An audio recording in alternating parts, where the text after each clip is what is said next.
बिस्मिल्लाहिर्रहमानिर्रहीम। मोहतरम स्टूडेंट अस्सलाम वालेकुम। हाँ, जैसा कि हमने ग्रामर का सिलसिला स्टार्ट किया है, तो मैंने पिछले लेक्चर में आपको प्रेजेंट डेफिनेट की जो एग्जांपल्स थी वो बताई थी, और प्रेजेंट डेफिनेट हमारा अल्हम्दुलिल्लाह कंप्लीट हो गया है। तो आज हम बढ़ेंगे पास्ट इंडेफिनिट की तरफ। ठीक है, तो पास्ट इंडेफिनिट की फार्मूलेशन क्या होती है, उसकी पहचान क्या होती है, उर्दू से इंग्लिश सेंटेंसेस आपने किस तरह बनाने हैं, सवालिया फिक्रे कैसे बनाने हैं, ये आज हम सीखते हैं। तो चलते हैं क्लास की तरफ। Past indefinite tense. स्टूडेंट, सबसे पहले हमने पास्ट इंडेफिनिट की पहचान देखनी है। ये देखें, पहचान बहुत ज़रूरी होती है किसी भी सेंटेंस को जब आपने ट्रांसलेट करना है, तो उसकी पहचान बहुत ज़रूरी होती है। सबसे पहले उर्दू के फिक्रों का जो आखिरी लफ्ज़ है, उर्दू के फिक्रों का आखिरी लफ्ज़ अमूमन अलिफ छोटी है और बड़ी है। ठीक है, ता, था, ती, थी और ते थे के अल्फाज आते हैं। अलिफ छोटी है या बड़ी है, ता, था, ती, थी, ते थे के अल्फाज आते हैं। यानी कि जिन उर्दू के फिक्रों के आखिरी लफ्ज़ अलिफ छोटी है या बड़ी है पे ख़त्म हो, वो पास इंडेफिनिट के फिक्रे होते हैं। उसमें कुछ भी आ जाता है कि मैंने काम किया, मैंने अपना सबक पढ़ा, मैंने फिल्म देखी, मैं अपने दोस्त के घर गया, या मैं अपने दोस्त के घर गया था। ये तमाम के तमाम जो सेंटेंसेस हैं पास इंडेफिनिट में ही आते हैं। ठीक है, तो जब फिक्रों की आपको पहचान हो गई, तो इसका रूल है जो फिक्रे बनाने का जो तरीका है। यहाँ हमने आइडेंटिफिकेशन सीखी। आइडेंटिफिकेशन यानी कि पहचान। तो फिक्रे बनाने का जो तरीका है, रूल है, वो इसमें सबसे पहले सब्जेक्ट का तर्जुमा करना है। जो अफर्मेटिव सेंटेंसेस हैं, अफर्मेटिव सेंटेंसेस वो होते हैं जिसमें ना नफी होती है ना उसमें कोई सवाल होता है, वो अफर्मेटिव सेंटेंसेस होते हैं, पॉजिटिव सेंटेंसेस होते हैं। सब्जेक्ट के फौरन बाद आपने सेकंड फॉर्म ऑफ वर्ब लगानी है। सेकंड फॉर्म ऑफ वर्ब, इसमें ना पहली फॉर्म आएगी ना इसमें थर्ड फॉर्म आएगी, सेकंड फॉर्म इस्तेमाल होगी। फर्स्ट और थर्ड इसमें इस्तेमाल नहीं की जाएगी। और उसके बाद फिर आपने ऑब्जेक्ट का तर्जुमा करना है। और स्टूडेंट, आपने जहन में रखना है कि जो सेकंड फॉर्म ऑफ वर्ब है, ये सिर्फ बनी ही पास्ट इंडेफिनिट के लिए है, और किसी भी टेंस में ये सेकंड फॉर्म ऑफ वर्ब इस्तेमाल नहीं होती। ठीक है, सेकंड फॉर्म ऑफ वर्ब सिर्फ पास्ट इंडेफिनिट में, ये ज़हन नशीन रखना है। सेकंड फॉर्म ऑफ वर्ब सिर्फ पास्ट इंडेफिनिट में ही इस्तेमाल होती है। ये सेंटेंस एक बनाया हमने, उसने खत लिखा। ये उस जो है, ये सब्जेक्ट है, ये काम करने वाला है, ये लड़का काम कर रहा है, इसलिए हमने इसका तर्जुमा ही किया है। ही, इसमें जो काम हो रहा है, जो एक्शन हो रहा है, वो खत का लिखना हो रहा है, खत का लिखना। तो ही रोट, और जो जिस पर काम हो रहा है वो खत है, ये आपका ऑब्जेक्ट आ गया। ठीक है, ही आपका सब्जेक्ट है, सब्जेक्ट, रोट ये वर्ब है, सेकंड वर्ब है, याद रखना है, और ये ऑब्जेक्ट है आपका। ठीक है, रोट की पहली फॉर्म राइट है और थर्ड फॉर्म रिटन है। ठीक है, ये याद रखना है। अब आपको फर्स्ट, सेकंड और थर्ड फॉर्म याद करनी पड़ेंगी। ठीक है, फर्स्ट फॉर्म क्या है, सेकंड फॉर्म क्या है और थर्ड फॉर्म क्या है, ये आपको याद करनी पड़ेगी। एक आपको मैं इंशाल्लाह ताला लेक्चर ऐसा दूंगा जिसमें इंशाल्लाह ताला बहुत सारे फॉर्म ऑफ वर्ब होंगे, जिसको आप याद करके बहुत सारे सेंटेंसेस बना सकते हैं। तो ही रोट लेटर, उसने खत लिखा।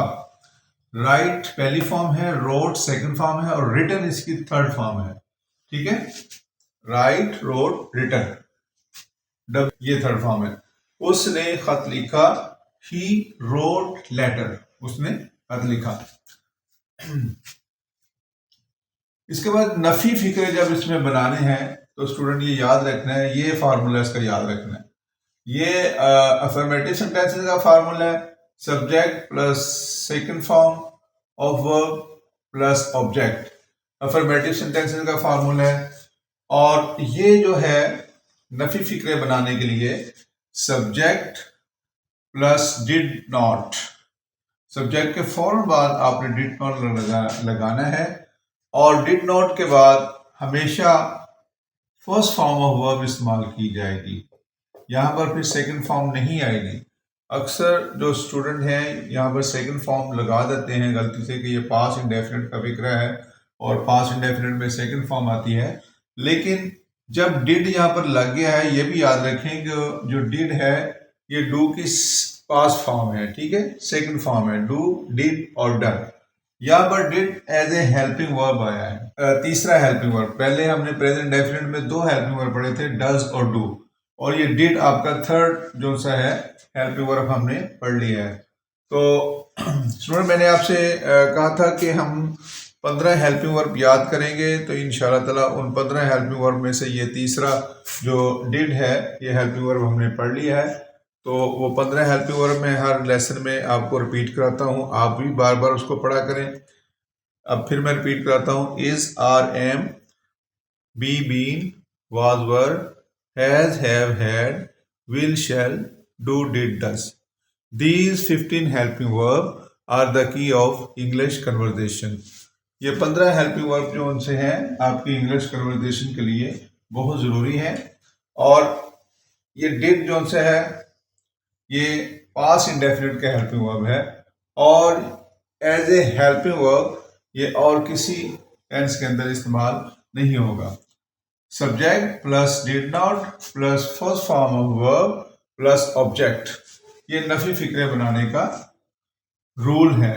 जो रूल हम पढ़ रहे हैं ये पहला रूल है अफर्मेटिव सेंटेंसेस का, और ये सेकंड रूल है नेगेटिव सेंटेंसेस बनाने का। सेंटेंस ले लेते हैं, मैंने उसकी मदद नहीं की, मैंने उसकी मदद नहीं की। I did not help him, I did not help him. I subject है, डिड इसमें हेल्पिंग वर्ब है, नॉट नफी की अलामत है कि फिक्रा नफी का है, हेल्प इसमें फर्स्ट फॉर्म ऑफ वर्ब है और हिम इसमें ऑब्जेक्ट है।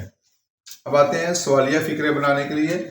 तो सवालिया फिक्रों में स्टूडेंट आपने हमेशा क्या करना है कि हेल्पिंग वर्ब को फिक्रे के शुरू में ले आना है। जब भी किसी भी टेंस में आपने फिक्रा सवालिया करना है, इंट्रोगेटिव करना है, तो हमेशा आपका हेल्पिंग वर्ड से फिक्रा शुरू होना चाहिए। तो क्या तुमने पानी पिया था, डिड यू ड्रिंक वाटर। अब देखें डिड इसमें हेल्पिंग वर्ब शुरू में आ गया, सब्जेक्ट इसके अंदर आ गया, यानी कि डिड के बाद आपका सब्जेक्ट आया है। Drink water, did you drink water, क्या तुमने पानी पिया था। तो स्टूडेंट ये पास्ट इंडेफिनिट जो सा है बहुत ही आपका सिंपल टेंस है, इसको जहन नशीन रखना है। दो चीज़ें इसमें आपने याद रखनी है। पहले नंबर पर कि जब अफर्मेटिव सेंटेंस होगा, पॉजिटिव सेंटेंस होगा, तो उसमें आपने सेकंड फॉर्म ऑफ वर्ब इस्तेमाल करनी है, और जब नेगेटिव में आएगा या इंट्रोगेटिव में आएगा तो फिर आपने फर्स्ट फॉर्म ऑफ वर्ब इस्तेमाल करनी है। और फर्स्ट फॉर्म ऑफ वर्ब जब आप इस्तेमाल करेंगे उससे पहले हेल्पिंग वर्ब डिड जो है हेल्पिंग वर्ब के तौर पर इस्तेमाल किया जाएगा, ठीक है। तो उम्मीद है कि आपको ये लेसन अच्छी तरह याद हो गया होगा, ठीक है। तो अब हम नेक्स्ट जो है इसके एग्जाम्पल जो हैं अफर्मेटिव सेंटेंसेस के एग्जाम्पल्स, नेगेटिव के और सवालिया फिक्रों के जो एग्जाम्पल्स हैं वो हम नेक्स्ट लेक्चर में लेके आएंगे। तो इसको आप अच्छी तरह ज़हन नशीन रख लें। आइडेंटिफिकेशन, उसके बाद ये सब फॉर्मुलेशन जो है इसका रूल है, पहला रूल, उसके बाद ये सेकंड रूल और ये थर्ड रूल, ठीक है। ये वाला पहला रूल जो है subject, second form of verb और उसके बाद object. Second rule subject, did not, first form of verb, object. ये नफी फिक्रों के लिए है। थर्ड रूल जो है इसका did plus subject plus first form of verb plus object. तो स्टूडेंट उम्मीद करता हूं कि ये पास्ट इंडेफिनिट आपको समझ में आ गया होगा। बहुत ही सिंपल सा टेंस था, इसमें कोई मुश्किल की बात नहीं है, सिर्फ सेकंड फॉर्म ऑफ वर्ब इस्तेमाल की गई है और हेल्पिंग वर्ब इसमें हमने डिड इस्तेमाल किया है उस वक्त जब हमारा फिक्रा नेगेटिव में आएगा या इंट्रोगेटिव में आएगा। इसमें एक और ज़हन में रख लें बात कि अगर किसी भी फिक्रे के अंदर अगर सवालिया लफ्ज़ आएगा तो उसका तर्जमा डिड से भी पहले कर दिया जाएगा। ठीक है, जैसे ये फिक्रा है, उसने खत लिखा, उसने खत, उसने खत लिखा, तो उसने खत क्यों लिखा, तो फिर आ जाएगा why did he write letter. वैसे है उसने खत लिखा, ही रोट लेटर, लेकिन अगर इसी को हम डबल इंट्रोगेटिव करेंगे, उसने खत क्यों लिखा, तो फिर सबसे पहले वाई का तर्जुमा होगा, फिर डिड आएगा, उसके बाद सब्जेक्ट आएगा, फिर फर्स्ट फॉर्म ऑफ वर्ब आएगी, फिर आगे लेटर आ जाएगा। इसका डबल इंट्रोगेटिव हो जाएगा why did he write letter. ठीक है, तो इसी तरह इसका अगर हमने डबल इंट्रोगेटिव में करने, मैंने उसकी मदद नहीं की, अगर यही फिक्रा हो कि आपने उसकी मदद क्यों नहीं की थी, तो फिर आ जाएगा why did you not help him, why did you not help him. ठीक है, अगर इसी को हमने डबल इंट्रोगेटिव करना है, मैंने उसकी मदद क्यों की थी, तो फिर आ जाएगा why did I help him, why did I help him. क्या तुमने पानी पिया था, डिड यू ड्रिंक वाटर, तुमने पानी कब पिया था, फिर यहां पर वैन लगा देंगे, when did you drink water. तो स्टूडेंट, ये डबल इंट्रोगेटिव में भी मैं आपको एग्जांपल दे दी है, इसकी आप बहुत ज़्यादा प्रैक्टिस कीजिए और इंशाल्लाह ताला इस उम्मीद के साथ कि आप इसको अच्छी तरह याद करेंगे। और अगले लेक्चर में फिर मिलते हैं। अगर आपको इस लेक्चर से कुछ सीखने को मिला है तो उसको आगे दोस्तों को भी शेयर कीजिए और वीडियो को आप सब्सक्राइब करें, मेरे चैनल को सब्सक्राइब करें, लाइक करें, ताकि बेल आइकन को ज़रूर दबाया करें ताकि जो आने वाली नेक्स्ट वीडियो है वो आपको फौरी उसका नोटिफिकेशन मिल जाए। तो मिलते हैं अगली वीडियो में। अल्लाह हाफिज़।